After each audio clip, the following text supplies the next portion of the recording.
Tonight we journey backward through time, past the accumulated centuries of myth and misunderstanding, past the paintings and plays and films that have shaped how we imagine her, past the Roman historians who wrote her story as warning against Eastern decadence and feminine power, to find the woman who lived before she became legend, Cleopatra the Certain. Philopator, father-loving goddess as her title proclaimed, ruled Egypt for 21 years, longer than most of her Ptolemaic predecessors, navigating dangers that would have destroyed rulers of lesser intelligence and will. This is not a simple story of romance and tragedy, though romance and tragedy thread through it like gold wire through linen. This is the story of a kingdom fighting for survival against an empire that consumed everything it touched, of a woman using every weapon available.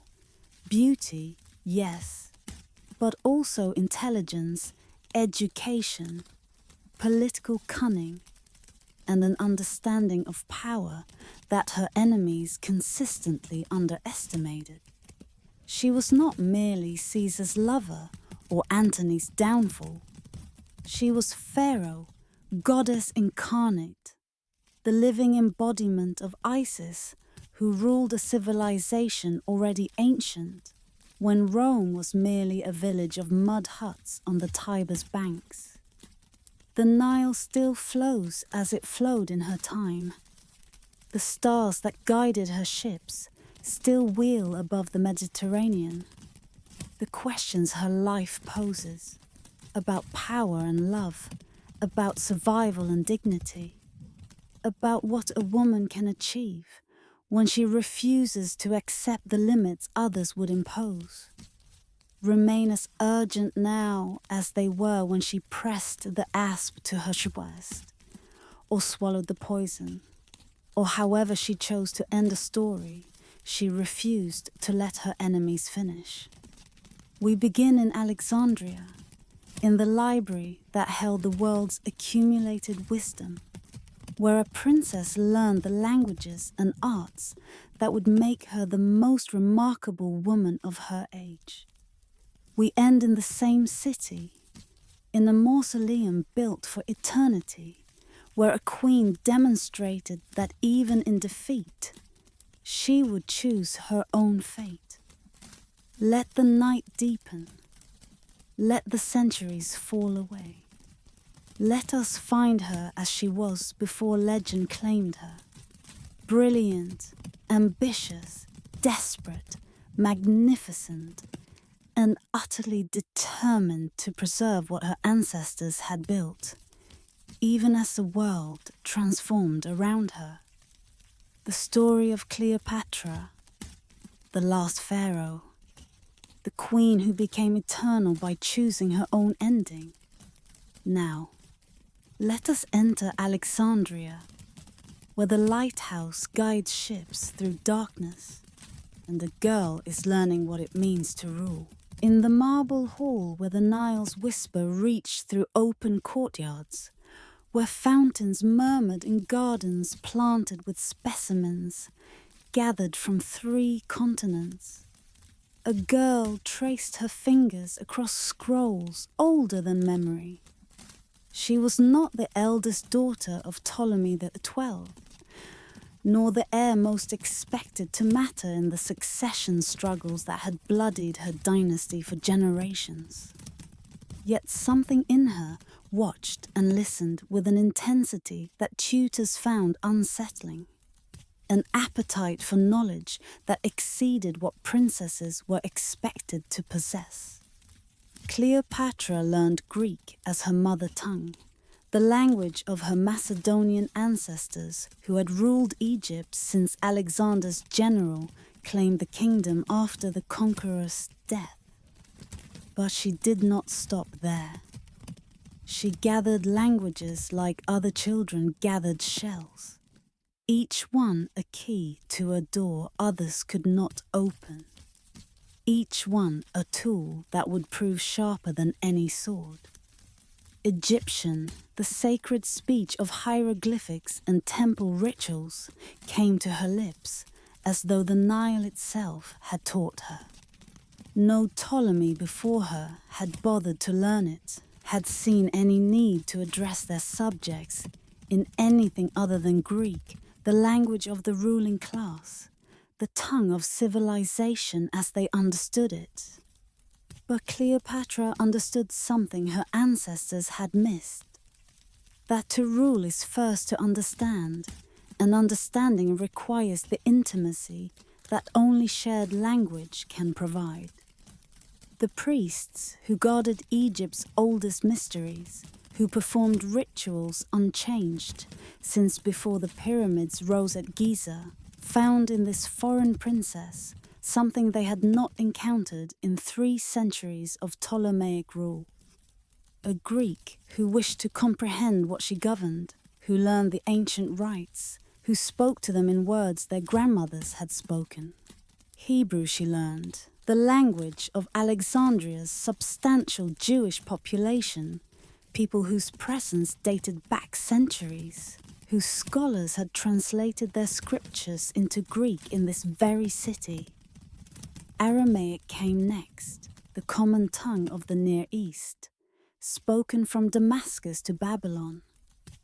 The languages of Parthia and Media, of Arabia and Ethiopia. She collected them all, building an arsenal of communication that no ruler before her had possessed. The ancient sources would later marvel that she rarely required translators, that she could address ambassadors from distant lands in their own tongues, that she made each visitor feel she had learned their language specifically to honor them. The gift was practical as much as diplomatic. She could negotiate without intermediaries who might have their own agendas, could hear what others said about her in conversations they assumed she could not understand. The Library of Alexandria breathed around her childhood like a living presence. 500,000 scrolls lined its halls, the accumulated wisdom of the known world, gathered into one institution by ancestors who believed that all knowledge was worth preserving, that books from every land deserved translation and study. Here, Euclid had compiled his geometry. Here, Eratosthenes had calculated the Earth's circumference with remarkable accuracy. Here, scholars debated philosophy and astronomy and medicine, while scribes copied texts onto fresh papyrus so that knowledge might survive the decay of individual manuscripts. The library was more than building, was statement of ambition, declaration that Alexandria intended to be the intellectual capital of the world, that the Ptolemies would reign not just through military force but through the prestige that comes from patronizing wisdom. The young princess wandered these halls with tutors who taught her more than languages. She learned mathematics and astronomy, the sciences that Alexandrian scholars had advanced beyond anything the Greeks had achieved in their homeland. She learned philosophy, the arguments of Plato and Aristotle that shaped how educated people understood the world. She learned rhetoric, the art of persuasion that would prove as essential as any military strategy. She learned medicine, not to practice it herself, but to understand the physicians who would attend her court, to recognize competence and charlatanry, to know when advisors told her truth and when they merely told her what she wished to hear. But perhaps most importantly, she learned history, learned the story of her dynasty, the generations of Ptolemies who had ruled Egypt with varying degrees of competence and cruelty, learned of the fratricidal wars, the murdered siblings, the queens who had fought their brothers and sons and husbands for power. Learned that being born princess guaranteed nothing. That survival required vigilance. That crowns passed to those with strength and cunning rather than merely those with claim. Her own father had been expelled from his throne, had fled to Rome as supplicant, had returned only through borrowed money and borrowed soldiers, burdened with debts that would constrain his successors for generations. The lesson was clear. Egypt's survival depended on managing Rome, that vast and growing power to the west that had already absorbed much of the Mediterranean world and gazed hungrily at Egypt's grain and gold. The lighthouse at Alexandria swept its beam across the harbour each night, guiding ships through waters that connected Egypt to the wider world. The child watched from palace windows as vessels arrived from every port of the Mediterranean. Roman merchant ships, Greek traders, vessels from distant Spain and nearby Syria, all drawn to Alexandria's commerce and culture. She was learning what it meant to stand at the center of the world's trade, to rule a kingdom that others needed even as others threatened it. The harbour that welcomed merchants also welcomed armies. The wealth that made Egypt magnificent also made Egypt a target. What does it mean to prepare for a throne one does not expect to claim? Her elder sister Berenice had seized power during their father's exile, had ruled briefly before his return, had been executed for her ambition when Roman swords restored Ptolemy to his throne. The lesson was not lost on the younger princess.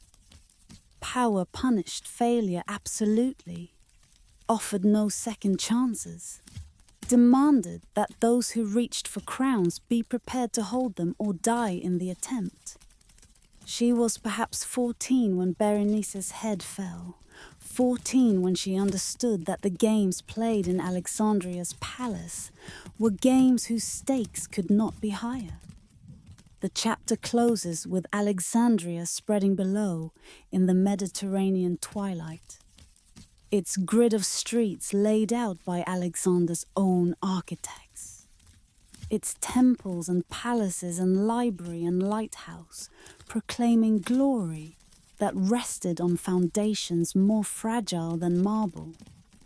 A princess stands at her window, not yet queen, not yet lover of emperors, not yet legend, merely a brilliant child, preparing for futures she cannot fully imagine, gathering knowledge and languages and understanding against needs she cannot yet name. The library's spare scrolls hold wisdom accumulated over centuries. The lighthouse's beam sweeps across dark waters. And somewhere in the palace, her father coughs with the illness that will soon carry him to his grave, leaving behind crowns and debts, and a daughter more capable of bearing both than he had ever been. The Nile flows toward the sea as it has flowed for millennia. The child learns. The world waits. And history gathers itself for the extraordinary life about to unfold. Her father died in the spring, when the Nile ran low before the annual flood would restore Egypt's fertility, when Alexandria's gardens wilted in heat that pressed down upon the city like the hand of an exhausted god. Ptolemy XII, Auletes, the flute player they had called him, mocking the musical pretensions that seemed poor substitute for military prowess, left behind a kingdom diminished by his weakness, impoverished by his desperation, bound to Rome by debts so enormous that Egypt's famous wealth had become illusion rather than fact. He left behind children who had learned from his failures, who understood that the crown they inherited was as much burden as prize, who knew that Rome watched from the west with patience that threatened more than any army. Cleopatra was 18 when the crown descended upon her head, old enough to rule, young enough that the court expected her to be manageable. Her brother Ptolemy XIII was only 10, a child whose name she would share the throne with, and according to their father's will, according to the Ptolemaic tradition that paired queens with brothers, that confused outsiders who could not understand these intermarriages and co-regencies. The siblings did not marry. That much later propaganda would claim, but the evidence suggests otherwise. Yet they ruled together in theory, their portraits appearing side by side on coins, their names linked in official documents, the fiction of harmony masking the reality of competing factions. The boy king's advisors saw the queen as obstacle. Pothinus the eunuch, Achillas the general, Theodotus the rhetorician. These men had risen to power during her father's weakness, had accumulated influence that they did not intend to surrender to a girl who showed alarming signs of competence.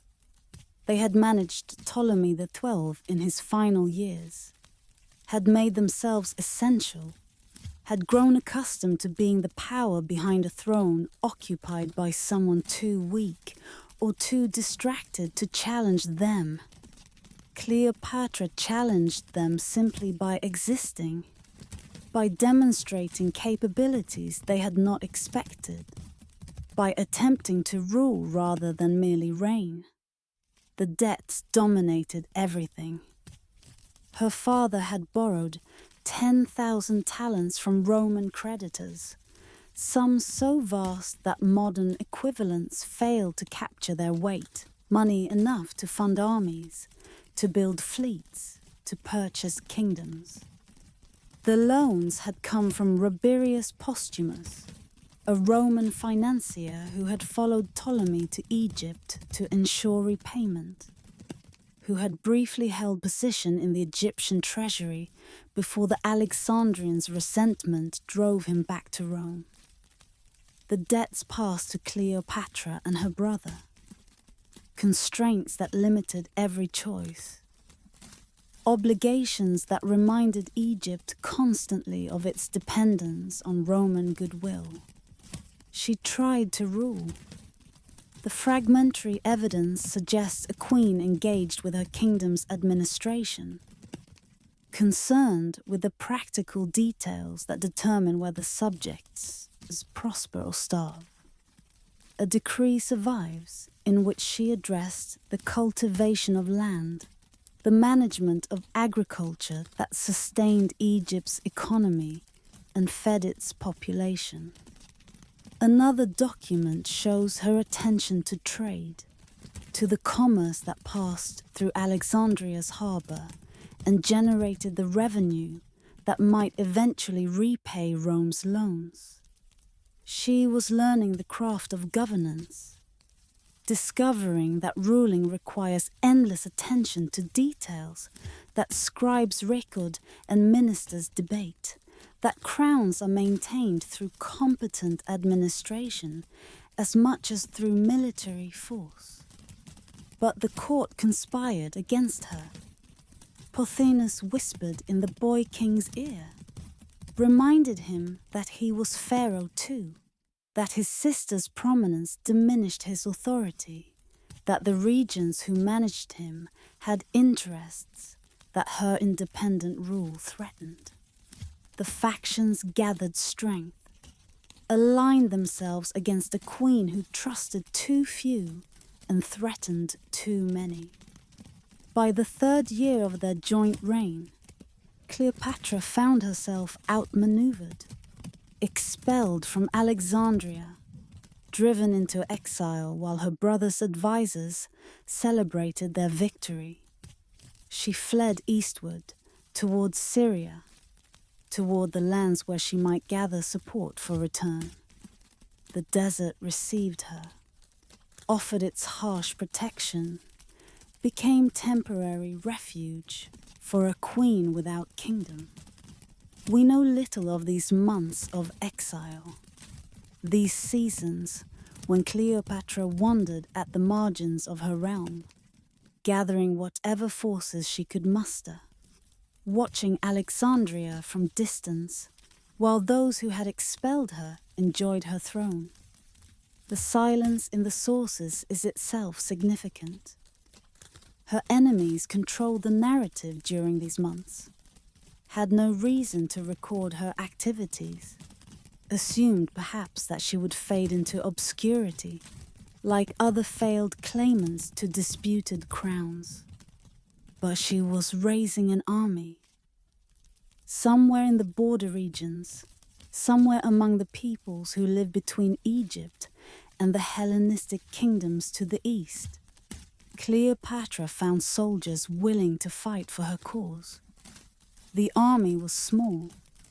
She lacked the treasury that might have purchased mercenaries in numbers sufficient to challenge her brother's forces directly.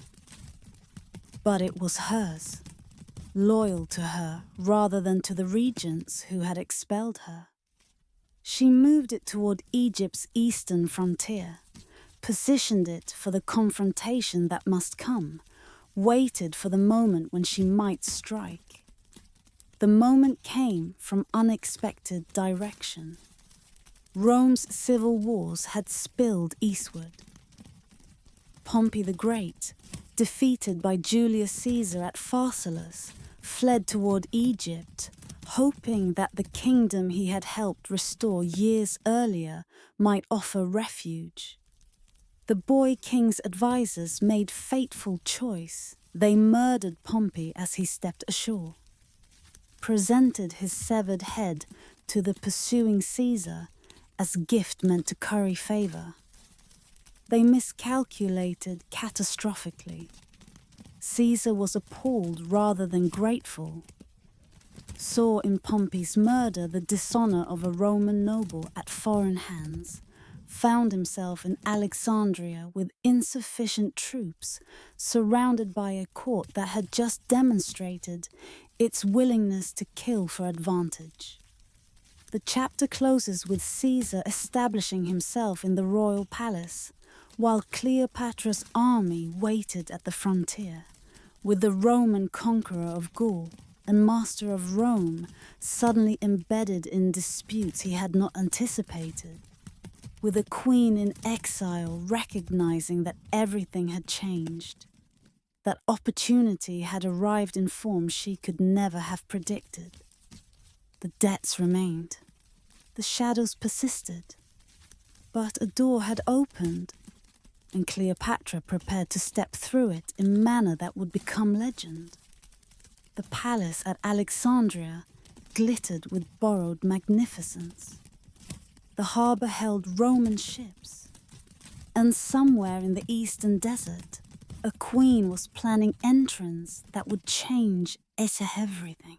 There is a story told across centuries, polished by repetition until its surfaces gleam with the patina of legend, that Cleopatra came to Caesar rolled in a carpet, smuggled past her brother's guards by a single trusted servant, unrolled at the feet of the most powerful man in the world, as gift and surprise and declaration of audacity that words alone could not convey. The ancient sources vary. Some say carpet, some say linen sack, some say bedroll. But the essence persists because it captures something true about the woman and the moment, her willingness to risk everything on a single gesture, her understanding that surprise could accomplish what armies could not achieve. She was 21 years old, exiled from her throne, her army too small to challenge her brother's forces directly. Her options narrowing with each day that Caesar remained in the palace, where her enemies whispered against her. The Roman had announced he would arbitrate the dispute between the siblings, would hear both sides and render judgment. But he heard only her brother's side, while her brother's advisers ensured she could not reach him. The guards watched every entrance. The harbour was controlled. The palace was enemy territory through which she could not pass. Except she did pass. Somehow, through channels the historians do not fully explain, she found a merchant named Apollodorus willing to carry her in his small boat to the palace's sea entrance, willing to smuggle her past guards, who did not think to search a servant's bundle closely enough. The carpet, or sack, or bedroll, was practical solution to practical problem. How does an exiled queen cross hostile territory to reach the one person who might restore her throne? She made herself cargo, trusted her life to a servant's nerve and a guard's inattention, allowed herself to be carried like merchandise into the presence of the man who held her fate. Caesar was 52, fresh from victories that had made him master of Rome's destiny, pursuing his defeated rival Pompey to Egypt, only to find that rival already murdered by the very court he now occupied. He was trapped in a sense, his small force insufficient to impose his will on Alexandria's population, surrounded by a hostile court that might well decide he was more valuable dead than alive. Into this dangerous uncertainty came Cleopatra unrolled from her hiding place, rising before him in whatever state the journey had left her, presenting herself not as supplicant, but as rightful queen, seeking alliance with Rome against those who had usurped her throne. What passed between them in those first hours remains veiled by time. The histories written by their enemies, and all the surviving histories were written by their enemies, speak of seduction, of feminine wiles deployed against Roman virtue, of an Eastern enchantress who corrupted a great general through pleasures he should have resisted. But the evidence suggests something more complex than simple seduction, something that acknowledged both their intelligences, their powers, their positions as the two most remarkable people in the room. She spoke to him in his own language. This alone would have distinguished her from every other ruler he had encountered, every king and queen who required translators, who spoke through intermediaries, who could never be certain their words were being conveyed accurately. Cleopatra had prepared for this moment through decades of education, had accumulated languages precisely for occasions when direct communication would matter, when the intimacy of shared tongue would create connection that translation could never provide. She argued her case herself, presented the legal claims to her throne, explained the circumstances of her exile in words she chose rather than words others chose for her. She was beautiful. The sources agree on this, though they differ on the nature of her beauty, suggest it was more charm than classical perfection, more animation and intelligence than mere physical form.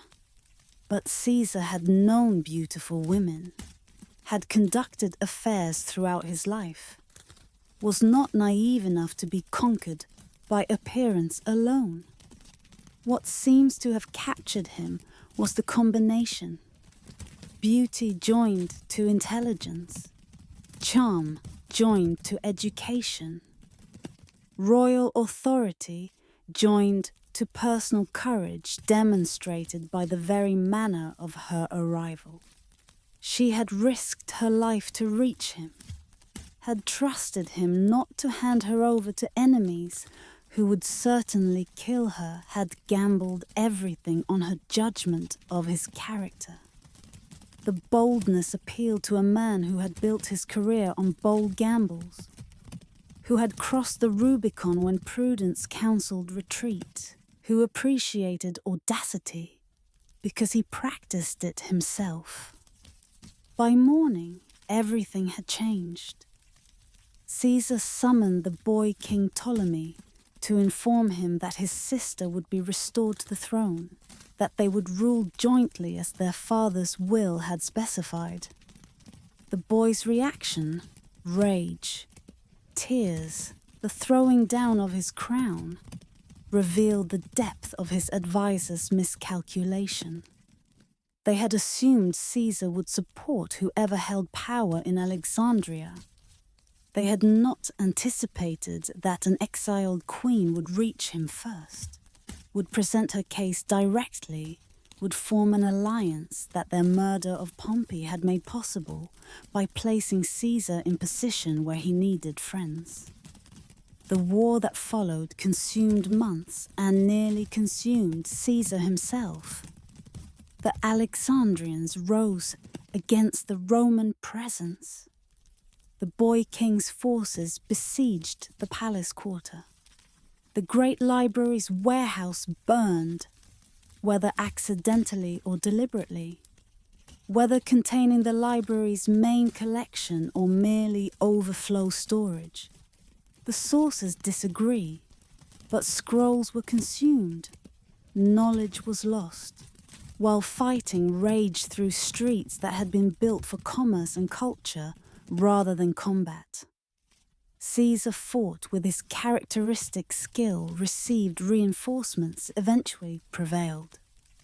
The boy King Ptolemy drowned in the Nile, fleeing the final battle. His body found in golden armor, his short reign ending in waters that had witnessed the rise and fall of dynasties for millennia. Cleopatra was sole ruler now, or nearly so, for she married her remaining brother. Another child named Ptolemy, maintaining the fiction of joint rule that Ptolemaic tradition required. But everyone understood who actually held power. She was queen, Caesar's ally, carrying within her the child who would be born that summer. The child who would be named Caesarion, Little Caesar, living embodiment of the alliance between Egypt and Rome. The chapter closes with Alexandria recovering from siege, its streets being cleared, its commerce resuming, its library mourning whatever was lost in the flames. A queen walks through her restored palace beside the Roman who restored her, both of them changed by what had passed between them, neither of them knowing yet where this alliance would lead. The carpet that carried her to destiny has become legend already. The story spreading through courts and camps wherever people discuss what happened when Cleopatra met Caesar. The throne is hers again. The future is uncertain, but she has demonstrated what she is capable of, what risks she will take, what she will dare when her survival requires daring. The Nile flows toward the sea. The lighthouse sweeps its beam across the harbour. And somewhere in the palace, a queen contemplates what she has begun and what it will cost to see it through.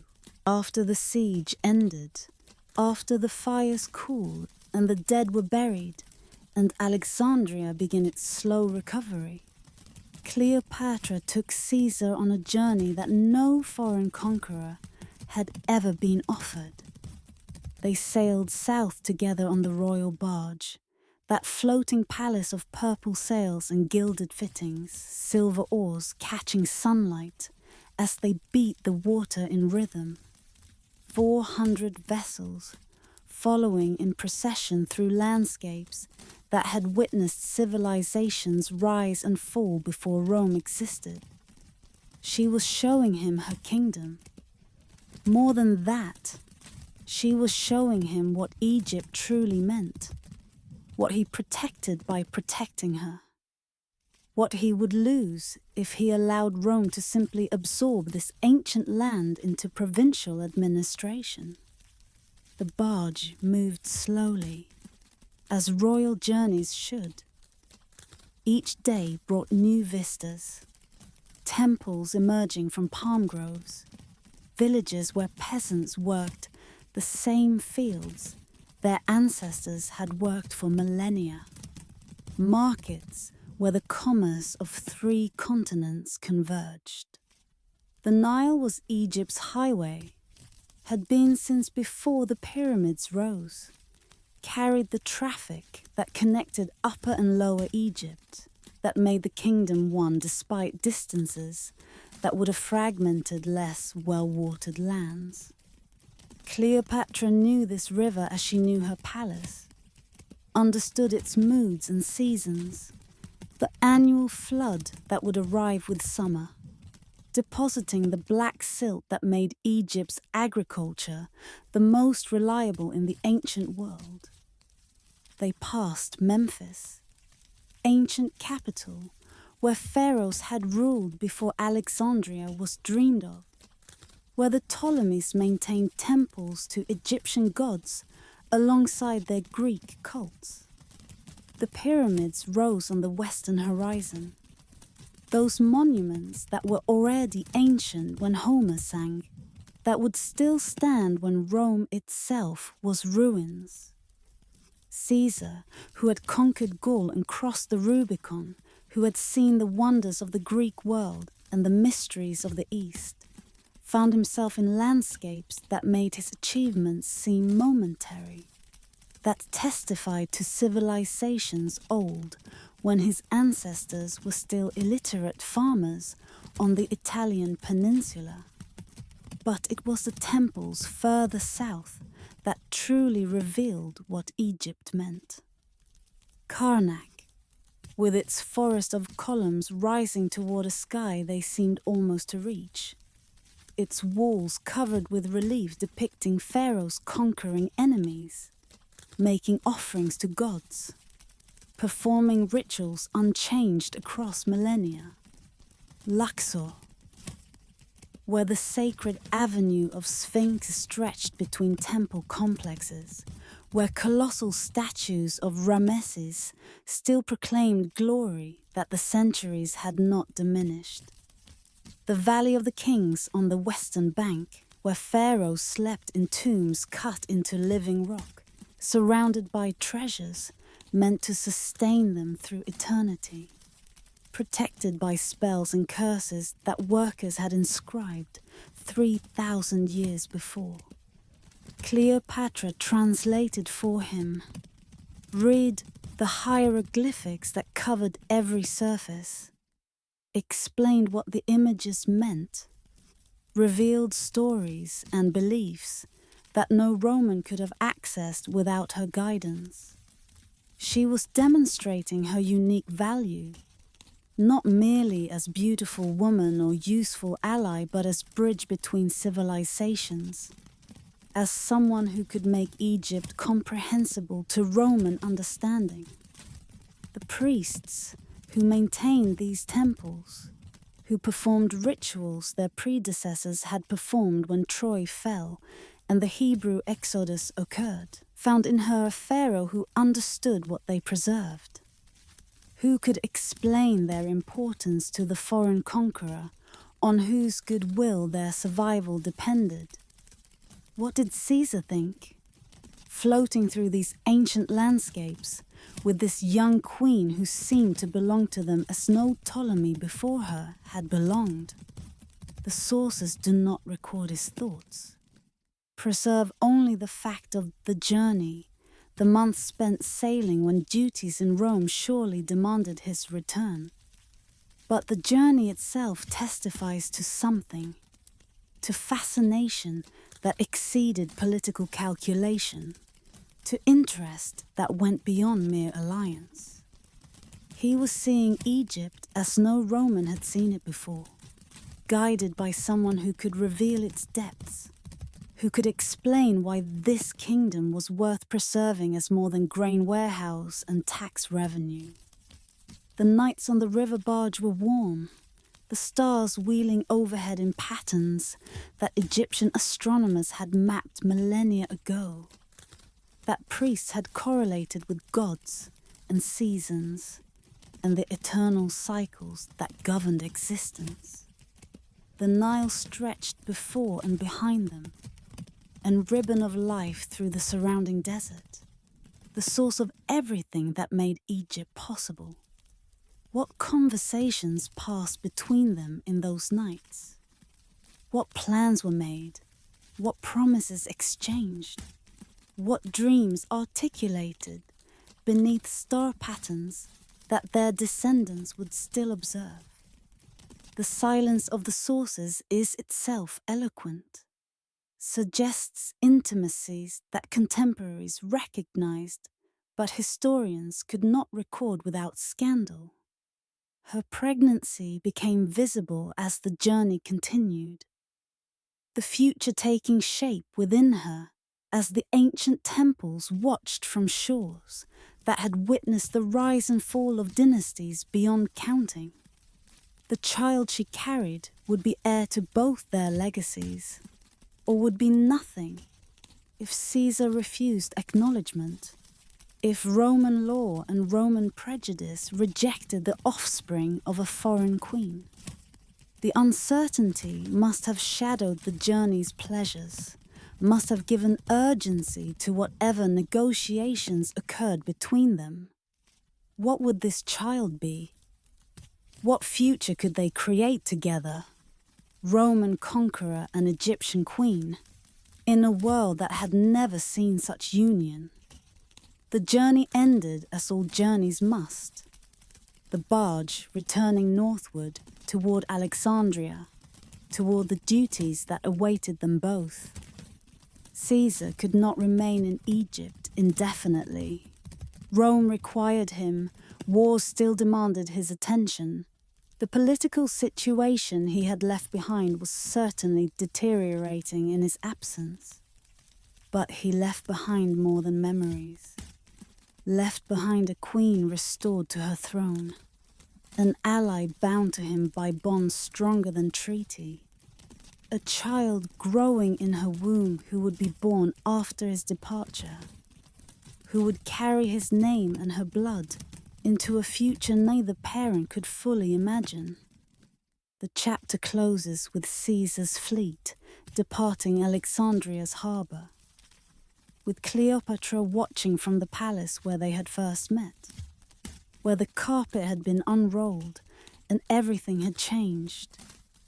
3 legions remained behind, Roman soldiers meant to protect her throne, visible reminder of the alliance that had saved her kingdom. But the man himself was gone, sailing toward Rome and the destiny that awaited him there. She carried his child. She ruled his ally. She had shown him wonders that no other Roman had witnessed. Whether any of it would be enough to protect Egypt from Rome's appetite remained to be seen. The Nile continued flowing, indifferent to human dramas enacted on its banks. The temples stood as they had stood for millennia, and a queen prepared for the birth of a child who would embody everything she hoped for and everything she feared. She named him Ptolemy Caesar, joining the names of 2 dynasties in a single child, proclaiming through the naming itself what she hoped he might become. But history would call him Caesarion, Little Caesar. The diminutive that acknowledged his father while marking his distance from full legitimacy. The nickname that captured the ambiguity of his position. Heir to everything and perhaps to nothing, depending on choices his father had not yet made. He was born in the summer of 47 BCE, after Caesar had departed, after the Nile journey had ended, after the Roman had returned to wars that still required his attention.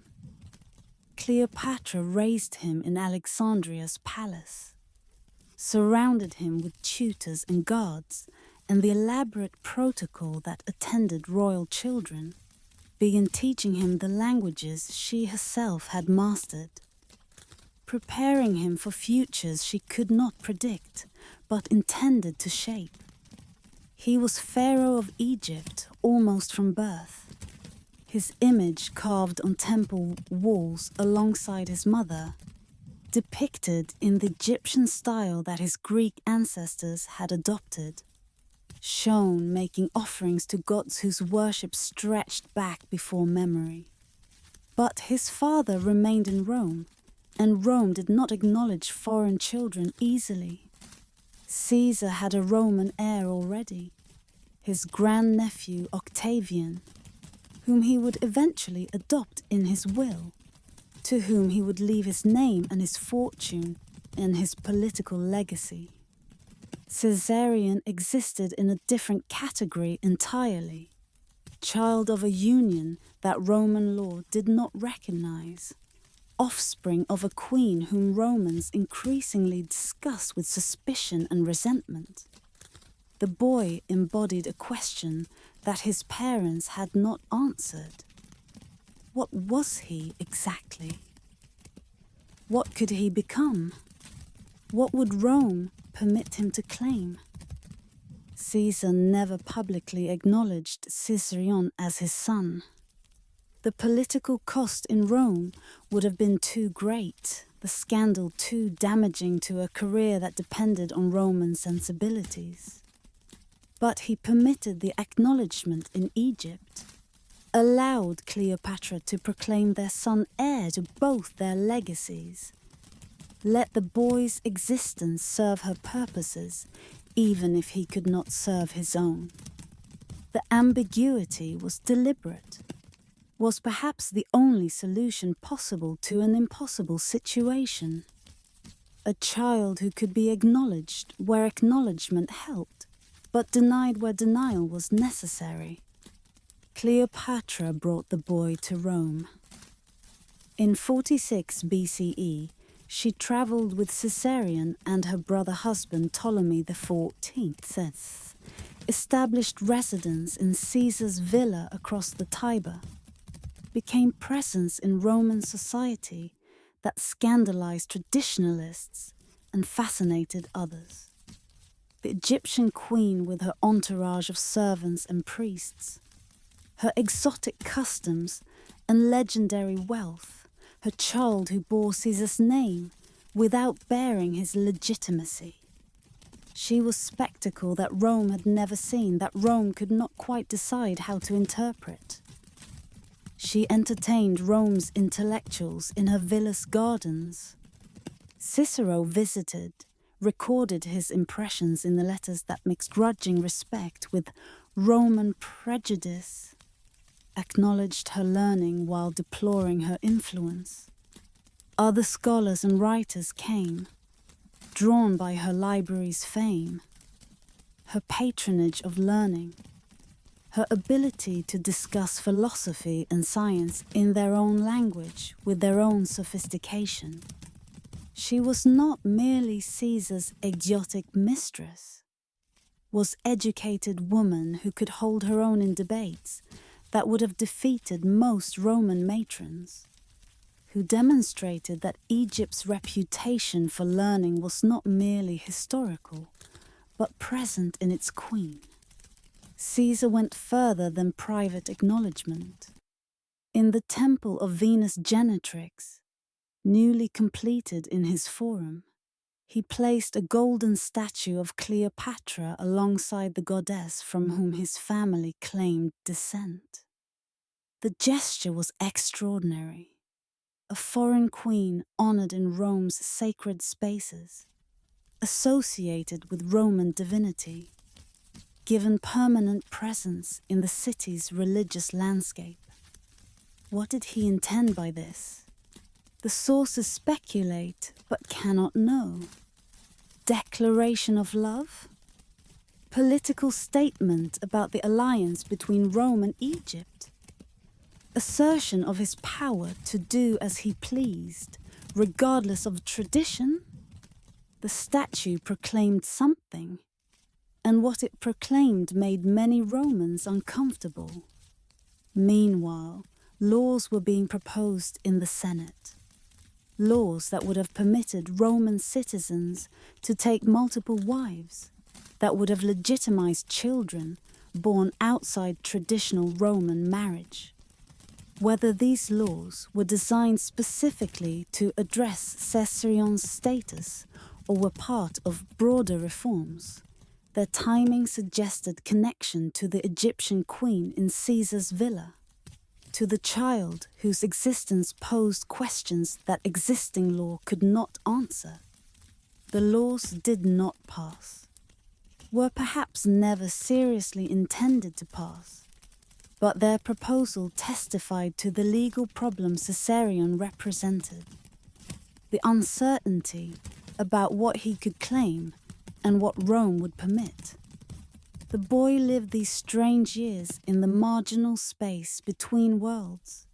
Prince in Egypt, scandal in Rome, his father's child in fact, but not in law, heir to possibilities that might never be realized. He learned Greek and Latin, Egyptian, and the languages his mother collected. He watched his parents navigate a relationship that had no precedent, that existed in spaces between kingdoms and legal categories, that might produce empire or might produce only tragedy. The Ides of March approached. March 15, 4 BCE, when senators with hidden daggers would gather around Caesar in Pompey's theatre, when 23 wounds would end the life of the man who had seemed to master the world, when everything Cleopatra had built would collapse in minutes of violence she could neither prevent nor anticipate. The boy whose name meant two worlds would see those worlds torn apart before he was old enough to understand what had happened, would flee Rome with his mother, would return to Egypt as fatherless prince whose future had suddenly become far less certain. The chapter closes with Rome on the eve of assassination, with Cleopatra in her villa perhaps sensing something wrong, with Caesarion too young to understand the danger gathering around his father, around his mother, around himself. The golden statue still stood in Venus's temple. The laws that might have legitimized him remained unpassed, and the daggers were being sharpened that would end not just a life, but a world of possibility that had seemed, for a moment, almost within reach. The boy whose name meant two worlds. Neither world would be safe for him now.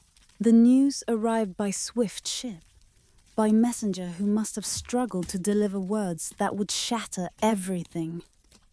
Caesar was dead, murdered in the Senate by men who called themselves liberators, his body pierced by wounds that his supposed friends had inflicted, left bleeding on the floor of Pompey's theatre, while his killers celebrated their restoration of the Republic. Cleopatra heard and knew immediately what the death meant for her son, for her kingdom. The protector was gone. The alliance was severed.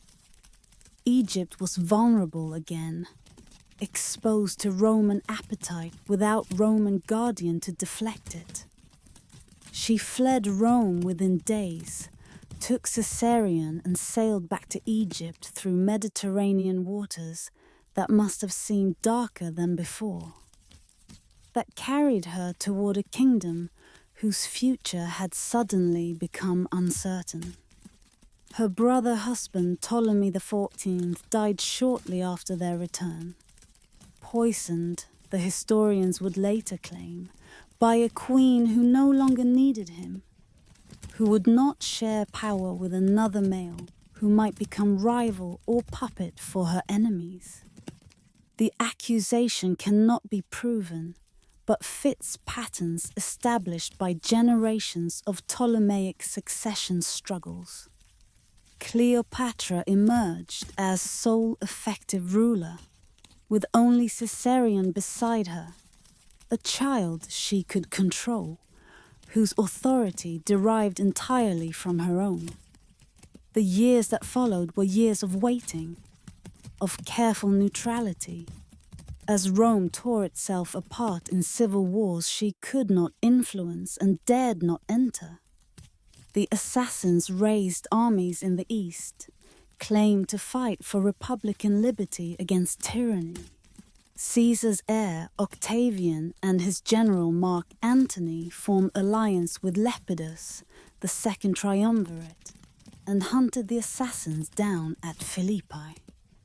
The battles that decided Rome's fate were fought on Greek soil, close enough that Egypt might have intervened, distant enough that intervention would have been foolish, would have committed Egypt to sides whose victory was uncertain, whose defeat would have meant destruction. She received entreaties from both camps. The assassins demanded support that she could not safely provide. The triumvirs demanded taxes and tribute that she could not safely refuse. She navigated between them, offered excuses instead of armies, pleaded internal difficulties when asked for external commitments, watched and waited for the situation to clarify. Some sources claim she sent a fleet to support the triumvirs, but that storms destroyed it. Convenient explanation that might have been truth or might have been excuse, that allowed her to claim loyalty without demonstrating it. During these uncertain years, she strengthened her kingdom. The administration that she had begun to master before Caesar's death, she now perfected, paying attention to details that previous Ptolemies had delegated to ministers they could not trust. The currency was stabilized. The irrigation systems were maintained. The grain harvest was managed with an efficiency that made Egyptian wheat essential to whoever controlled Rome. She was making her kingdom too valuable to destroy, too important to absorb without careful thought, positioning Egypt as prize worth preserving rather than merely plundering. She raised Caesarion as pharaoh and as potential Roman heir. His education continued, the languages accumulating, the skills developing that might someday make him capable of claiming what his father had never quite given him. She had him depicted on temples throughout Egypt, proclaimed him in titles that would have seemed presumptuous if anyone had been in position to challenge them. He was training to be something that had never before existed. Pharaoh of Egypt and son of Caesar, bridge between civilizations that had never before been bridged. Embodiment of a future that might still be achieved if circumstances aligned correctly. The triumvirate divided the Roman world into spheres. Octavian controlled the west, Antony the east, Lepidus an afterthought, whose power would soon be stripped away. Egypt fell within Antony's sphere, which meant that Egypt's fate would be decided by whatever relationship Cleopatra could establish with this new master of the Eastern Mediterranean. She had never met Mark Antony, though she had seen him in Rome during the years of her residence there. Though she knew his reputation for military prowess and personal excess, for loyalty and impulsiveness, for appetites that made him both formidable and vulnerable. The summons came in 41 BCE.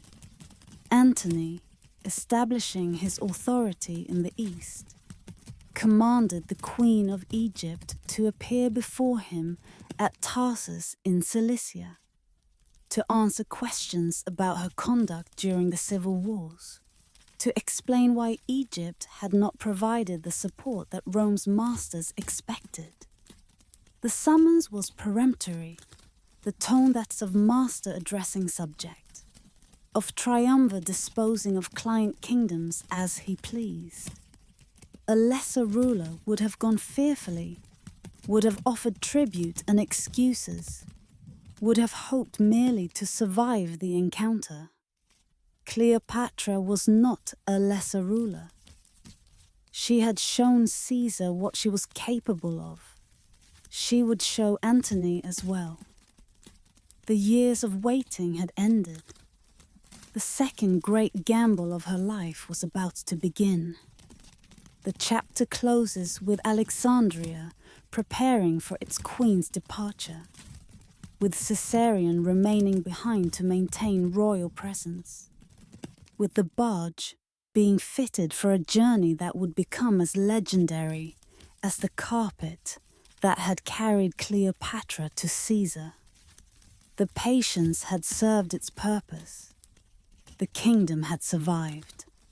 Now it was time to secure its future through the only means available: alliance with the new master of the Roman East, formed through whatever methods proved necessary.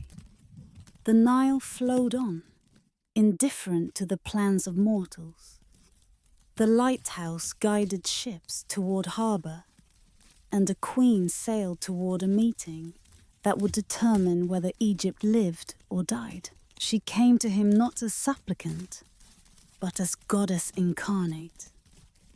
The barge that carried Cleopatra to Tarsus was designed to overwhelm the senses, to create experience that exceeded anything Antony had ever witnessed, to transform what should have been summons into spectacle, whose star was not the Roman general but the Egyptian queen. The vessel's stern was covered in gold that caught the afternoon light and threw it back at the shores where crowds gathered. Purple sails billowed with breezes that carried perfume of burning incense across the water, announcing her arrival before the barge itself became visible. Silver oars beat time to music of flutes and harps and cymbals, rhythm that drew listeners towards the river as though enchanted. And at the center of this floating paradise, beneath a canopy of golden cloth, reclined Cleopatra herself, dressed as Aphrodite, goddess of love, surrounded by boys costumed as cupids, who fanned her with peacock feathers while girls dressed as sea nymphs worked the ropes and oars. The imagery was deliberate, was calculated, was statement that required no words. She was not client coming to patron, not queen coming to master, but divinity visiting mortal world, gracing Tarsus with presence it had not earned but could not refuse. Mark Antony waited in the city's forum, seated on his tribunal in the posture of Roman authority, expecting the Egyptian queen to attend him as other rulers attended him, to pay respect to the power he represented. He waited alone. The crowds that should have witnessed her submission had vanished. had flowed toward the river where the spectacle unfolded, had abandoned the triumvir for the queenan. The message was clear. She drew attention he could not command, possessed presence that his authority could not match. He sent invitations, she declined. He offered to host her. She countered with invitation to dine on her barge. He came to her. This matters, the reversal of expected hierarchy, the triumvir boarding the queen's vessel rather than receiving her in his quarters. She received him in spaces designed to impress, to exceed anything he had experienced, to demonstrate wealth and taste that made Roman luxury seem provincial. The dinner service was gold, the couches covered in purple embroidered with gold thread, the wines and foods the finest Egypt's wealth could acquire. She gave him the service at the dinner's end, casual generosity that suggested this magnificence cost her nothing, that she could gift treasures that would have bankrupted lesser rulers. The contrast with Caesar could not be sharper. Caesar had been cerebral, had been won through intellectual connection, through the intimacy of shared language and political calculation. Antony was sensual, was won through spectacle and pleasure, through experiences that engaged body more than mind.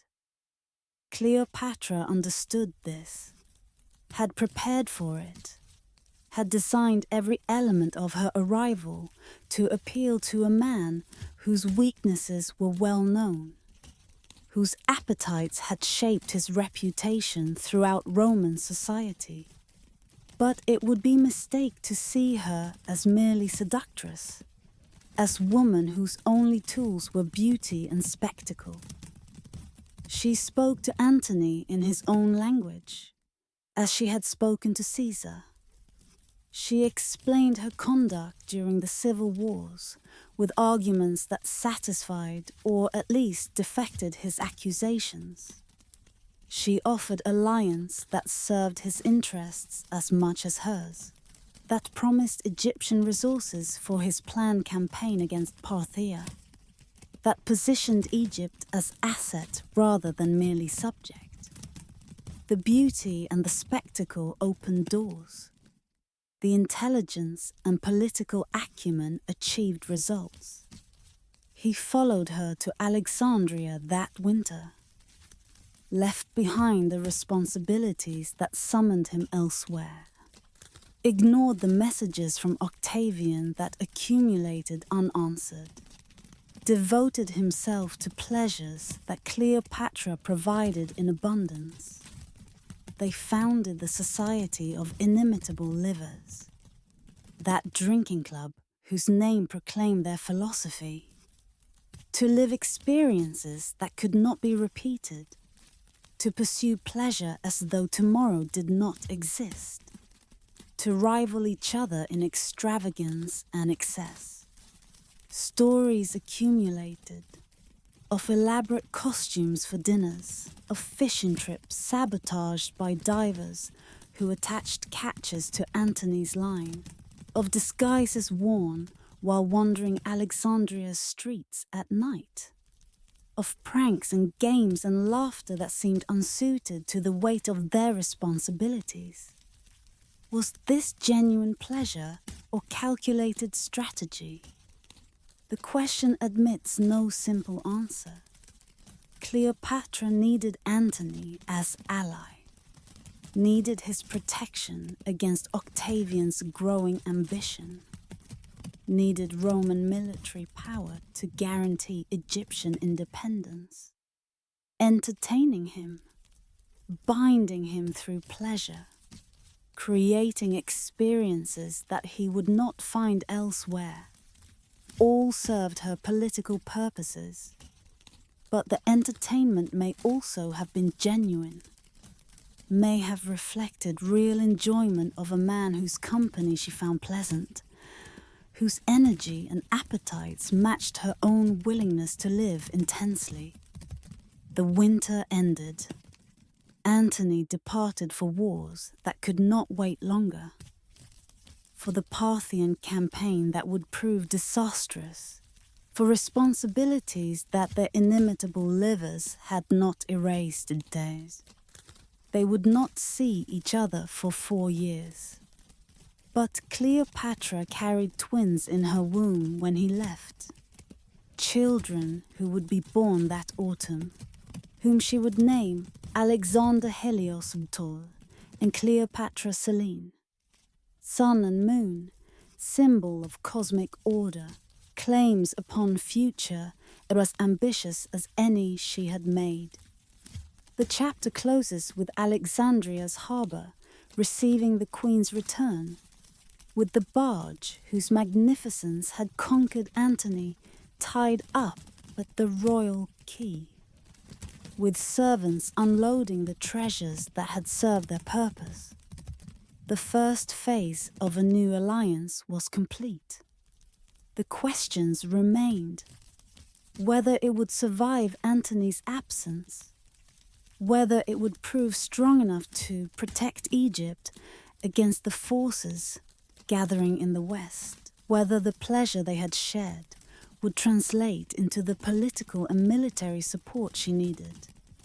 The barge that had sailed into legend rested now in harbour, waiting for the next journey, the next gamble, the next chapter in a story whose ending no one could predict.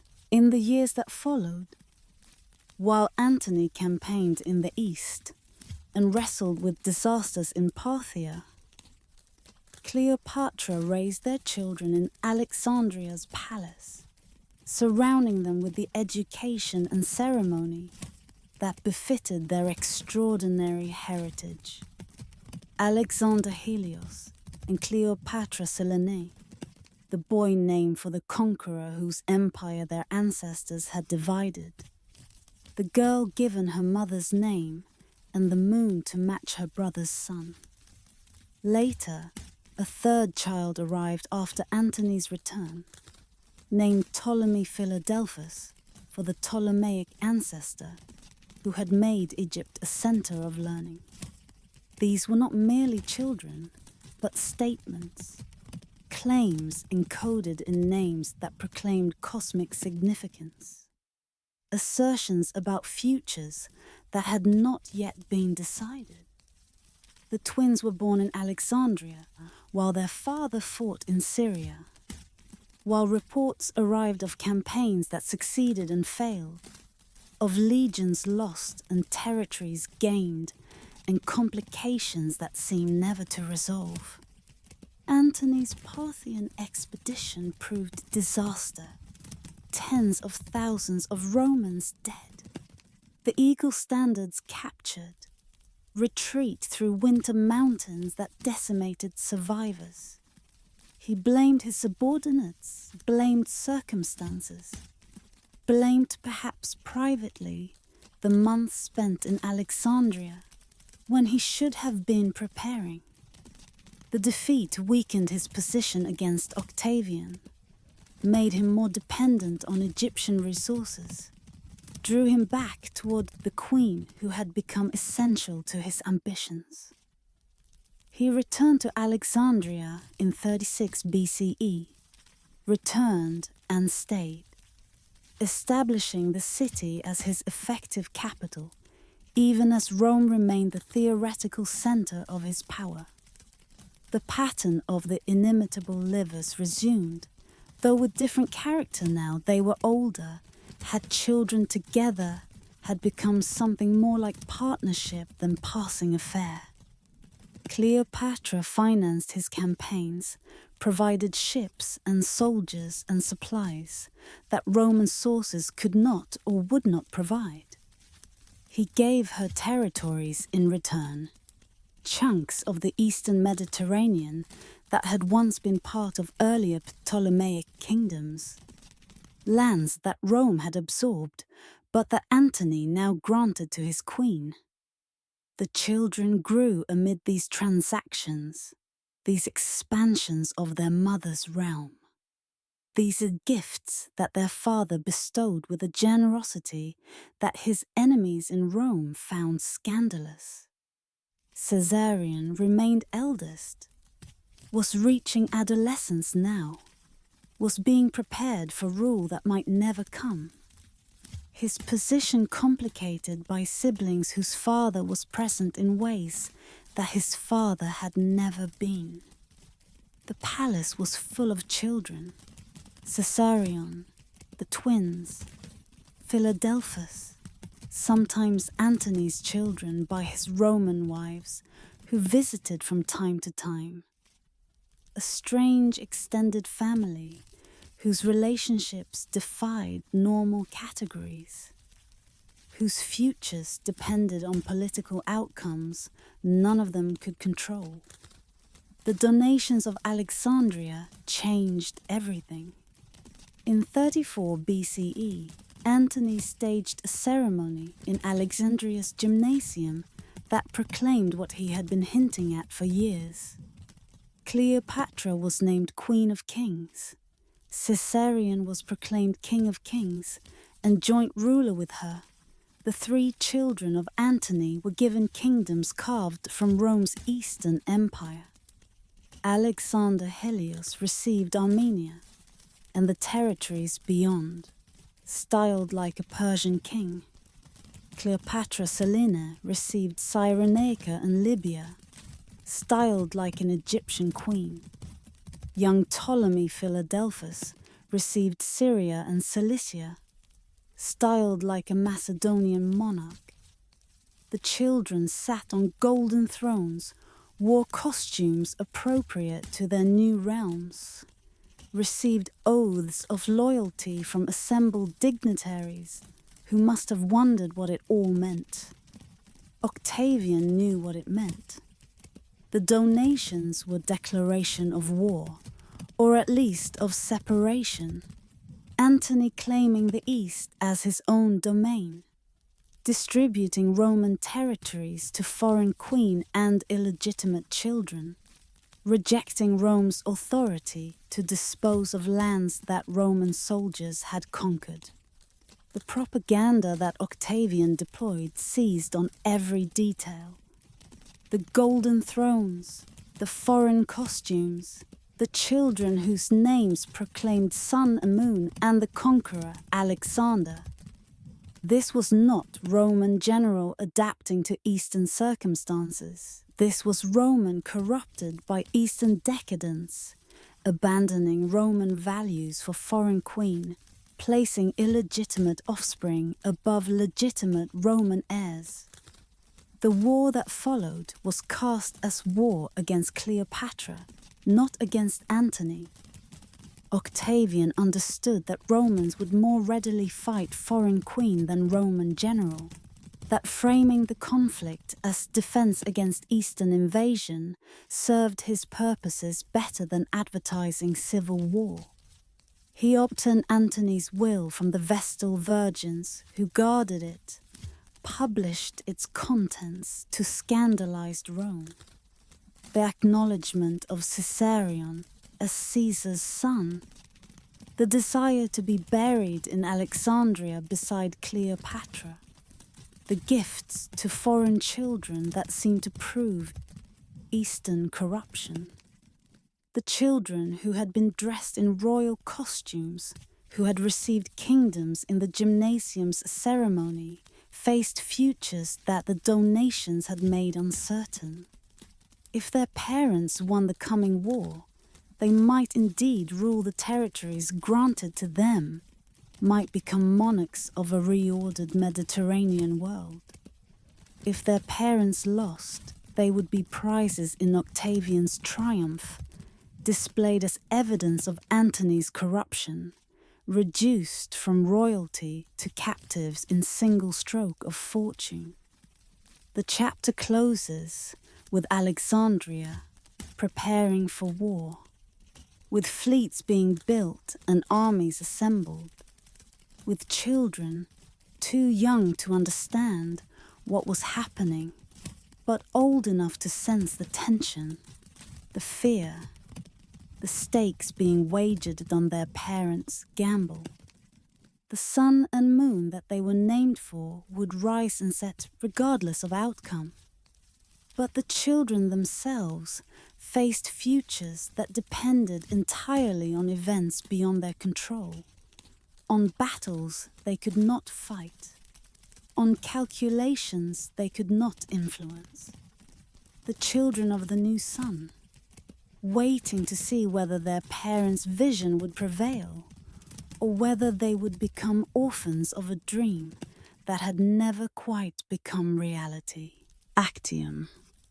The name carries weight that millennia have not diminished, resonates through history as one of those moments when everything turned, when the world that had been possible became impossible, and the world that followed became inevitable.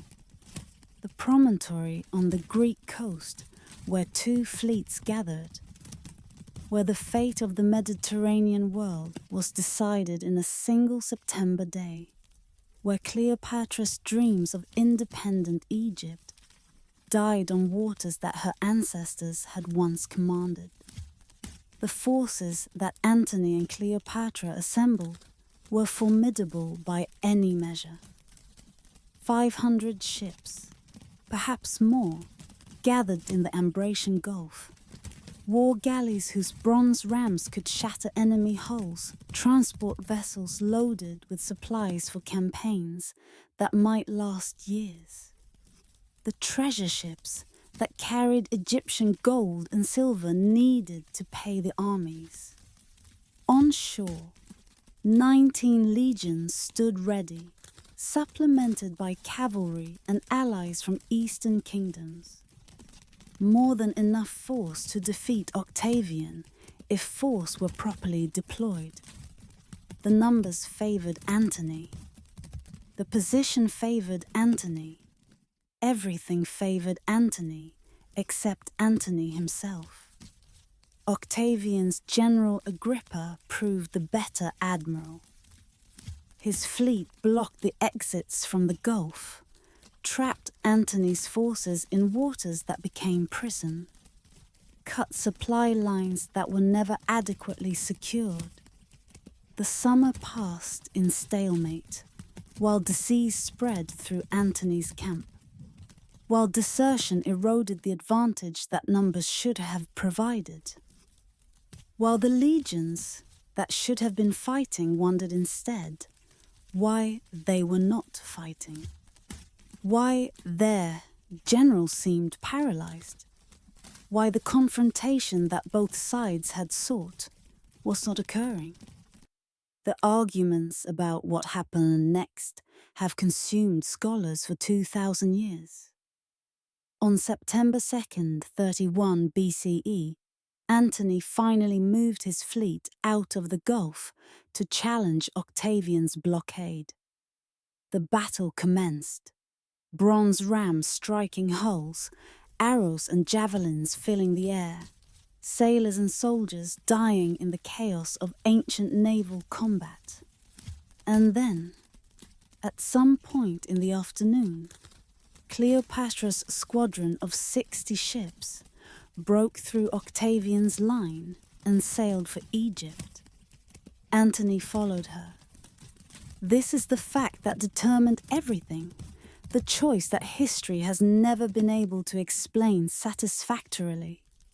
He saw her flagship sailing away, boarded a fast Queen Kirime, pursued and caught her, transferred to her vessel, sat in silence while his fleet and his legions remained behind, left everything he had built to follow the woman he loved to her distant kingdom. Was it flight planned from the beginning? Some ancient sources suggest that Cleopatra had always intended to escape with the treasury, to preserve the resources that might allow her to continue fighting from Egypt. That Antony's pursuit was simply the agreed-upon signal that retreat had begun. But planned retreats usually preserve more than 60 ships, out of 500 usually communicate intentions to the forces left behind. Usually do not leave commanders watching in bewilderment as their generals' sails disappear over the horizon. Was it panic? The chaos of naval combat, the uncertainty of the battle's progress, a sudden conviction that all was lost, prompting flight before disaster became complete. But Antony had fought many battles, had never before fled from combat, had demonstrated courage that his worst enemies acknowledged. Was it love? Love so consuming that it overwrote every military calculation, that made Cleopatra's departure intolerable regardless of what leaving meant for the forces he commanded. The romantic explanation appeals because it matches the story we want to tell, the story of passion that transcended politics, of devotion that exceeded duty. But love that abandons armies to pursue a woman is love that his soldiers could not forgive. Love that transformed him in their eyes from commander to betrayer. The fleet that remained fought on for a time, then surrendered when it became clear that Antony would not return. The legions held position for a week, waiting for their general, finally accepting the offers that Octavian's agents brought, changing sides not from conviction, but from necessity. The war that should have been decided by battle was instead decided by abandonment, by the departure of the one person whose presence might have held the coalition together. The voyage back to Egypt took days that must have felt like years. The two ships sailed through autumn seas toward a kingdom that would not survive the year, carrying a queen whose gamble had failed and a general whose career was ending. Ancient sources describe Antony sitting alone in the bow, speaking to no one, staring at waves that offered no answers to questions he must have been asking himself. Cleopatra remained in the stern, separated by the length of the vessel and by everything that had happened, by the consequences of choices they had made together and apart. The chapter closes with Egypt receiving its queen and her defeated general, with Alexandria learning what had happened at Actium, with the realization spreading through the court that the end was approaching. Ships had been lost. Armies had surrendered. The man who should have protected Egypt from Rome had failed, had followed love instead of duty, had demonstrated to every wavering ally that his queen mattered more than his cause. The sea had swallowed an empire, not with weapons, but with a choice that left weapons unused. The sea had swallowed Cleopatra's dream, not by defeating her fleet, but by receiving her flight. The waters of Actium held no bodies, claimed no casualties beyond the ordinary losses of naval combat. But they had consumed everything nonetheless. She had been building her tomb for years, long before the disaster at Actium, long before the final crisis that now approached. The mausoleum rose beside the temple of Isis, that goddess whose incarnation Cleopatra claimed to be, whose worship she had promoted throughout her reign. The structure was designed to hold her body for eternity, to provide the setting for rituals that would ensure her passage to the afterlife, to surround her with treasures accumulated across a lifetime of rule. Now, as Octavian's forces approached Alexandria, the mausoleum became fortress and treasury and stage for the final performance she was preparing. Antony's despair deepened with each arriving report. His allies were deserting. The client kings who had followed him for profit now calculating that Octavian offered better prospects. His legions were surrendering without fighting, accepting the new master who seemed inevitable, rather than dying for one who seemed doomed. The fleet he had rebuilt after Actium rowed out of Alexandria's harbour one morning to engage the enemy and rowed straight to Octavian's ships, joining them rather than fighting them.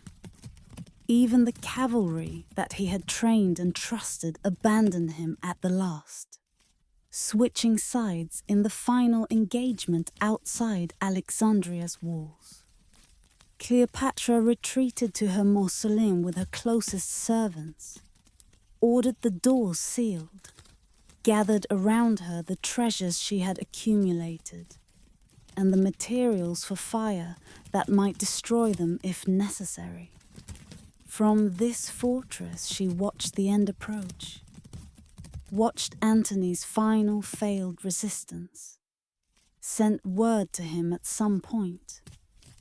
Here, the sources become confused, become perhaps deliberately misleading, that she was dead. What followed has the character theater of tragedy, of events whose horror exceeded anything theatre could portray. Antony, receiving word that Cleopatra had died, stabbed himself with his sword.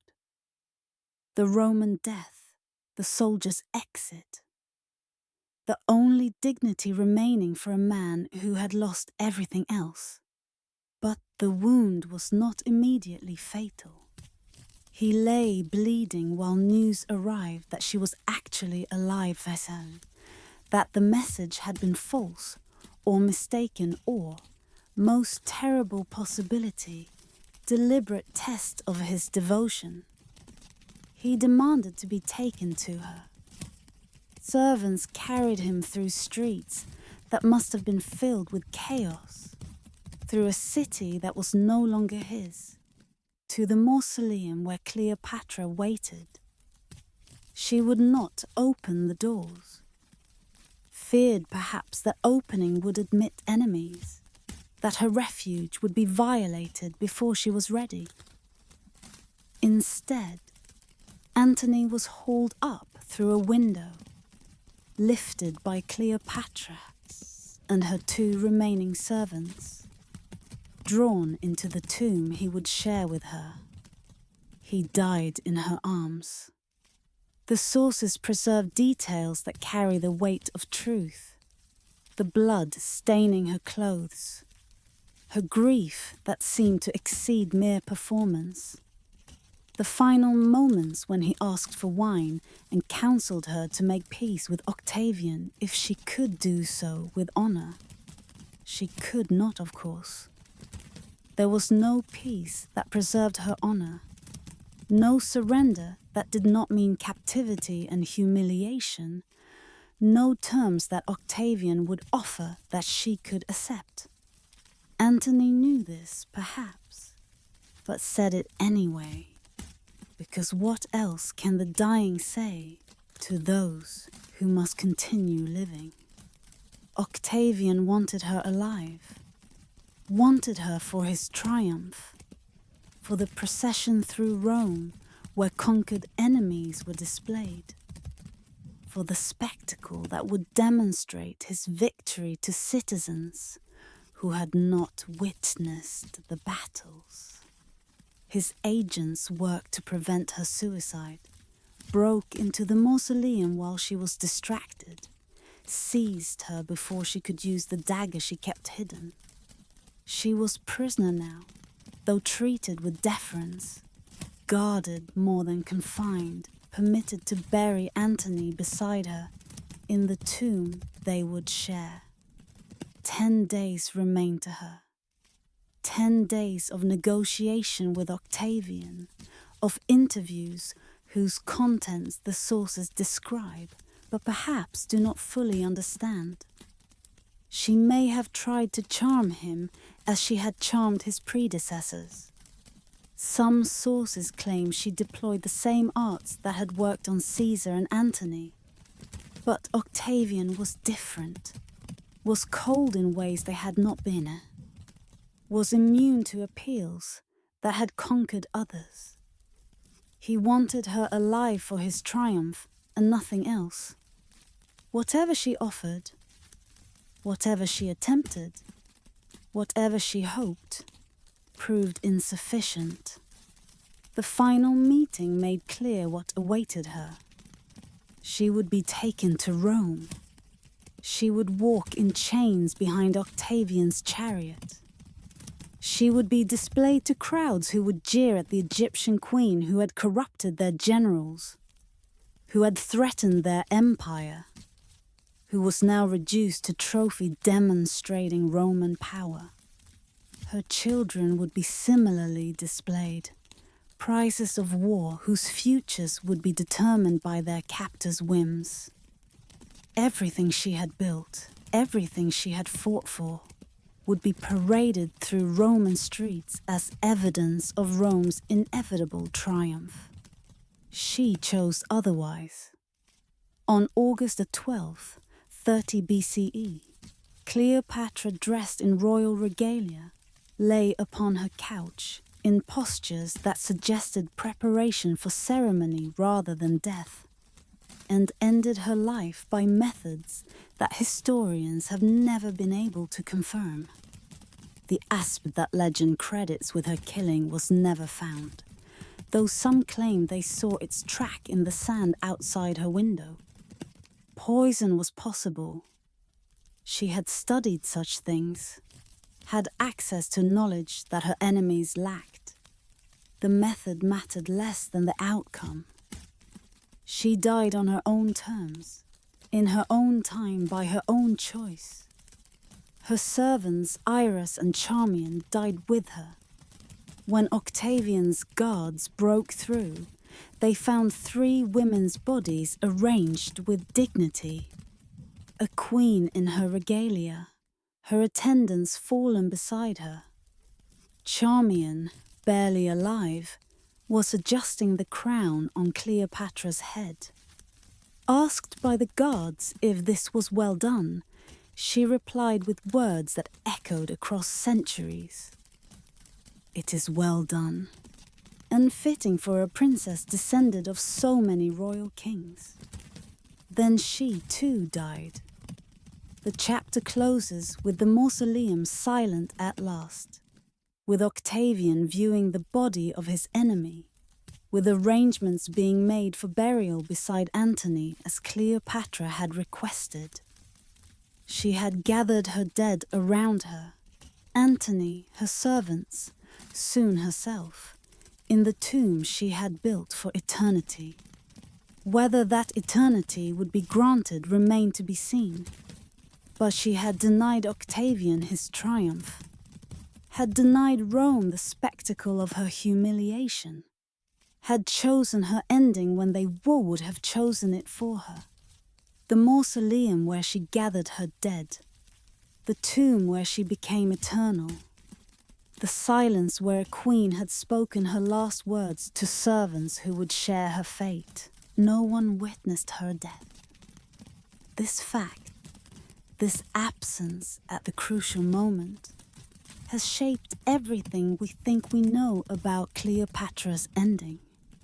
Iris and Charmian died with her, took to their graves whatever they saw, whatever they heard, whatever passed between queen and servants in those final moments. Octavian's guards found only bodies, found only silence, found a mystery that 2,000 years of speculation have not resolved. The asp became legend almost immediately, perhaps because it was appropriate, because the Uraeus serpent was symbol of Egyptian royalty, because the bite of an asp was said to bring peaceful death, because the image of queen applying sacred serpent to her breast carried poetry that plain poisoning could not match. But the asp was never found. The guards searched the chamber, searched the corpse, searched every corner of the mausoleum, without discovering the instrument of her death. Some suggested the snake had escaped through a window, had left only a trail in the dust to testify to its presence. Others suggested it had been hidden in a basket of figs that a countryman had brought past the guards, concealed beneath leaves until needed. But others doubted the serpent entirely, suggested that Cleopatra had used poison instead, had long prepared for this possibility, had kept substances hidden that could bring death quickly and painlessly when the moment arrived. She had studied such matters. Her education in Alexandria's libraries had included medicine, had included knowledge of what could harm and what could heal. A hollow hairpin filled with poison, a ring with hidden compartment, a small vial concealed where searchers would not think to look. Any of these might have provided the means that the absent Aspie could not explain. The uncertainty is itself significant. Cleopatra imposed silence on her ending, denied observers who might have recorded what happened, created mystery where others might have created spectacle. Even in death, she controlled the narrative, shaped what would be known, left questions rather than answers. Octavian could parade her corpse through Rome, could claim victory over the Egyptian queen, but he could not tell the story of her death because she had not allowed the story to be witnessed. What passed through her mind in those final hours? The sources preserve nothing, can preserve nothing, because no source was present to record. But we can imagine the calculations, the recognitions, the memories that might have occupied a queen preparing to die. Her children were lost to her. Caesarion had been sent away, would be captured and killed, despite her attempts to save him. The 3 children of Antony would be taken to Rome, would be raised by Octavia, Antony's Roman wife, would disappear into obscurity except for Selene, who would eventually marry an African king and name her son Ptolemy, carrying the dynasty's name into one more generation before it faded entirely. Her kingdom was lost to her. Egypt would become Roman province, would be ruled by prefects sent from Rome, would provide grain to feed the imperial capital, would cease to be the independent power that her dynasty had maintained for 3 centuries. The temples would continue. The priests would perform their rituals. The Nile would flood and recede as it had always done. But there would be no pharaoh, no queen, no continuation of the tradition she had embodied more fully than any Ptolemy before her. She had fought longer and more cunningly than any of her predecessors for a kingdom that history had decided must fall, had allied with the 2 most powerful Romans of her age, had borne children to both, had maneuvered through decades of Roman civil wars, had preserved Egyptian independence when preservation seemed impossible. In the end, it was not enough. Rome's resources exceeded Egypt's. Rome's unity exceeded Rome's divisions. The forces that she had played against each other finally combined against her. But she had not lost entirely, had denied Octavian the triumph he wanted, had demonstrated that even in defeat, she retained choice, retained agency, retained the dignity that captivity would have stripped away, had chosen death over chains, had chosen ending over humiliation, had chosen to write the final page herself when they would have written it for her. The burial was granted as she had requested. Her body was placed beside Antony in the mausoleum she had built, surrounded by treasures that would sustain them through eternity, tended by priests who performed the rituals she had specified. Whether she believed in the afterlife these preparations implied, whether she expected to wake in realms of the blessed or simply expected oblivion, the sources do not say and could not know. She had kept her own counsel in life. She kept it in death as well. The chapter closes with the mausoleum sealed, with Alexandria adapting to its new status as Roman city, with the lighthouse continuing to guide ships through darkness that had a different character now. A queen had died. A dynasty had ended. But the legend was just beginning, was being constructed from the fragments she had left behind, from the mysteries she had created, from the silence she had imposed upon her ending. The serpent's gift, the queen's silence, forever together, forever mysterious, forever the ending she chose when they would have chosen differently. Her tomb has never been found. This final mystery crowns all the others, transforms the story's ending into question mark rather than period, leaves Cleopatra still hidden when everything else has been revealed. The mausoleum beside the temple of Isis, where she and Antony were buried with treasures accumulated across lifetimes, has disappeared beneath the waters of Alexandria's harbour, or the construction of subsequent centuries. Archaeologists search still, following clues that lead to dead ends, hoping that somewhere beneath the modern city lies the chamber where the last queen of Egypt was laid to rest. The ancient sources describe the tomb in terms that seem specific. Its location near the temple of Isis, its height, its construction of stone designed to last forever. But Alexandria has been rebuilt countless times. Its ancient quarters, buried beneath Byzantine and Islamic and modern layers. Its coastline transformed by earthquakes and erosion. Its harbour filling with sediment that has changed the relationship between land and sea.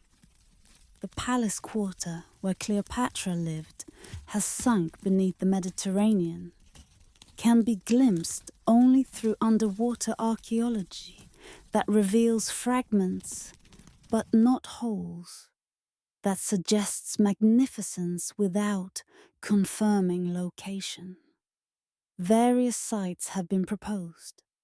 An excavation in 2009 explored a temple complex at Taposiris Magna, west of Alexandria, where archaeologists suggested Cleopatra might have been buried near a shrine to Isis, her divine counterpart.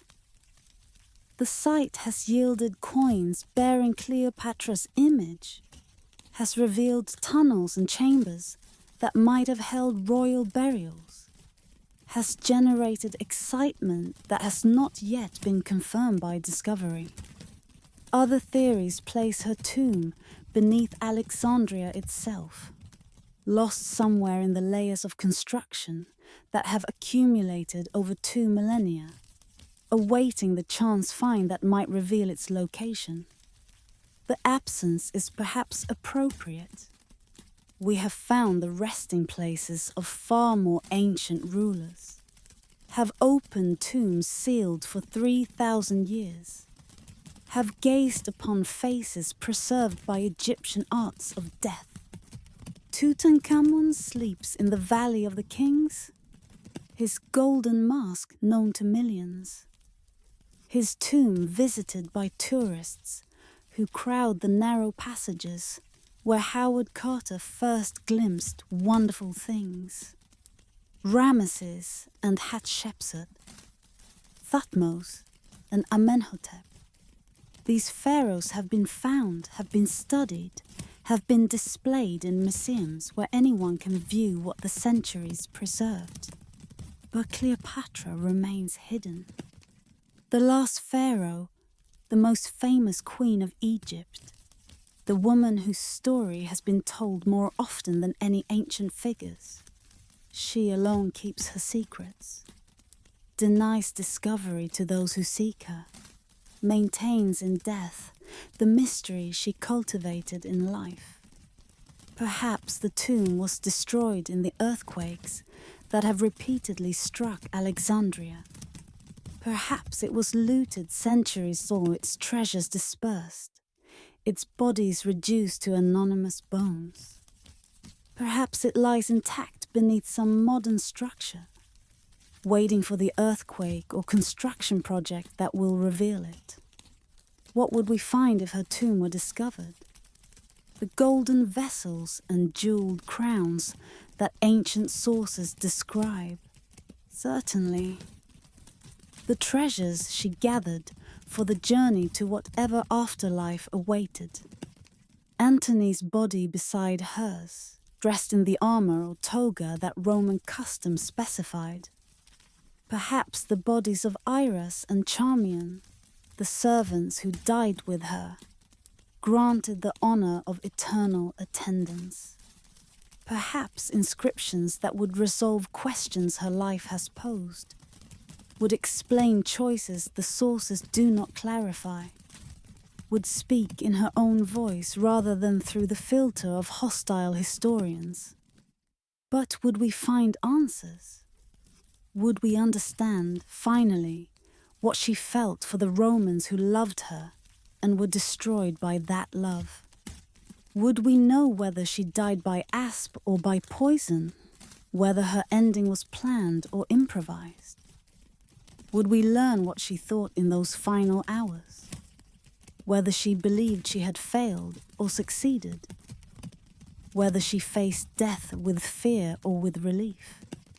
The tomb might yield objects, but not answers, might provide her body, but not her mind, might reveal physical remain, while leaving essential questions unresolved.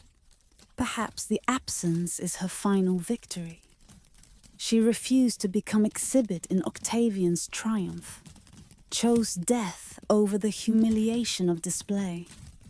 Perhaps she refuses still, denies discovery to those who would display her in museums, who would subject her remains to analysis and observation, who would reduce mystery to specimen. She ruled as goddess, died as queen, and rests now in silence that the centuries have not been able to disturb. The chapter closes with Alexandria's harbour at night, with lights reflecting on waters that hold their secrets still, with the recognition that some mysteries are not meant to be solved, that some questions enrich us more than answers could. Cleopatra remains hidden, remains mysterious, remains herself, not the seductress of Roman propaganda, not the romantic heroine of later imagination, but the brilliant and complex woman who fought for her kingdom with every weapon available and lost only when history itself overwhelmed her. The tomb that time has hidden, the queen who remains undiscovered, the mystery that 2,000 years have not resolved. The waters keep their vigil. The tomb waits, or has vanished, or will be found someday by seekers we cannot yet imagine. And somewhere beneath the city that her ancestors built, or beneath the sea that has claimed so much of ancient Alexandria, Cleopatra sleeps still, hidden, silent, eternally herself. The last pharaoh, the final queen, the woman who became legend by refusing to let others write her ending. Closing reflection, the queen who chose her own ending. The night deepens now over Alexandria, over the harbour where her barge once sailed, over the waters where her tomb may rest. The story of Cleopatra comes to its close, but closure is not quite the right word, for stories like hers do not truly end. They transform into legend, into symbol, into questions that each generation asks anew and answers according to its own needs and understandings. She was many things that the simple tellings do not capture. Was scholar who spoke 9 languages and debated philosophers in their own tongues. Was administrator who managed her kingdom through decades of crisis and preserved its independence when preservation seemed impossible.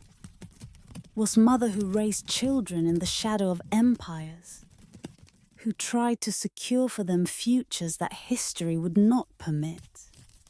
Was diplomat who navigated Roman politics with skills that exceeded those of most Romans. Was pharaoh who embodied her kingdom's ancient traditions more fully than any Ptolemy before her, who learned the old language and performed the old rites, who was recognized by her subjects as something her Greek ancestors had never been. And yes, was lover too. Was woman who bound the 2 most powerful men of her age through attractions that included but exceeded physical beauty that engaged minds as much as bodies, that created partnerships whose intimacy contemporaries could neither understand nor forgive. The loves were political, certainly, were strategies as much as passions, were calculated as much as felt. But to say they were only political is to diminish both her and the men who loved her, is to reduce something complex to something simple, is to impose our categories on lives that exceeded categorization. What she achieved matters more than how she achieved it. She preserved Egyptian independence for 21 years in an age when Rome was absorbing the entire Mediterranean world. She revived her dynasty's prestige, reclaimed territories that earlier Ptolemies had lost, made Egypt once again a power that Rome had to consider rather than merely consume. She demonstrated that a woman could rule effectively in an age that expected women to be ruled, that intelligence and education could be weapons as powerful as armies, that kingdoms could survive through diplomacy, what they could not survive through force. What she lost was lost not through her failure, but through forces that exceeded any individual's ability to resist. Rome's unity, Rome's resources, Rome's relentless expansion. These were tides that she could navigate but could not reverse, that she delayed but could not prevent, that eventually overwhelmed her as they overwhelmed every other independent power in the Mediterranean world. She was not defeated by Octavian. She was defeated by history, by the momentum of empire that would create the world we inherit. Her ending was her own. And this matters more than perhaps we recognize. In an age when captives had no choices, she chose. When prisoners were displayed for crowds' amusement, she denied the display. When enemies would have written her story's final page, she wrote it herself. The asp or the poison, the method matters less than the meaning. She remained sovereign even in death, retained authority over her own fate, even when authority over her kingdom had been stripped away. This too is part of her legacy, perhaps the most important part, the demonstration that dignity can be preserved even in defeat, that some things remain ours even when everything else has been taken. The waters of Alexandria's harbour are quiet now. The lighthouse no longer guides ships through darkness. Fell in earthquake centuries ago, was replaced by fortress that Muslims built from its stones, became memory and then legend and then merely name on tourists' maps. But something of what she built persists. Not the kingdom which Rome absorbed, not the dynasty which ended with her death, not even the tomb which time has hidden. What persists is the story, the example, the question she poses to every age that encounters her. What might we achieve if we refuse to accept the limits that others impose? Sleep now settles over the ancient city. The Mediterranean receives the night as it has received countless nights since she walked its shores, since her barge sailed its waters, since her tomb was sealed somewhere in its depths or on its margins. The story has been told, but the telling continues, will continue as long as humans wonder about power and love and dignity and loss. Cleopatra, the last pharaoh, the queen who became legend, the woman who chose her own ending. Rest now. Dream of Alexandria as it was, with its library and lighthouse, its palaces and temples, its queen who ruled when ruling seemed impossible. Dream of the Nile flowing as it has always flowed, carrying Egypt's life from African highlands to Mediterranean sea. Dream of a woman who refused to surrender, who fought until fighting was no longer possible, who chose her death when life had become captivity. The story ends. The legend continues, and somewhere beneath the waters of Alexandria's harbour, or beneath the layers of the city that has rebuilt itself countless times, or in some location that archaeologists have not yet imagined, Cleopatra waits, hidden, silent, eternal. The last queen of a dynasty that lasted 3 centuries. The final pharaoh of a civilization that lasted 3 millennia. The woman who became immortal by choosing to die on her own terms. Good night. Sleep deeply. And remember her, not as Rome's enemies portrayed her, not as Hollywood has imagined her, but as she was. Brilliant, ambitious, determined, magnificent, and utterly unwilling to let others determine her fate. The queen who chose her own ending, forever herself, forever remembered, forever the woman who would not surrender. The night receives us now. The harbour keeps its secrets, and the queen sleeps still, hidden from discovery, preserved in mystery, eternal in legend. Cleopatra, the last pharaoh, waiting in silence for the seekers who may or may never find her.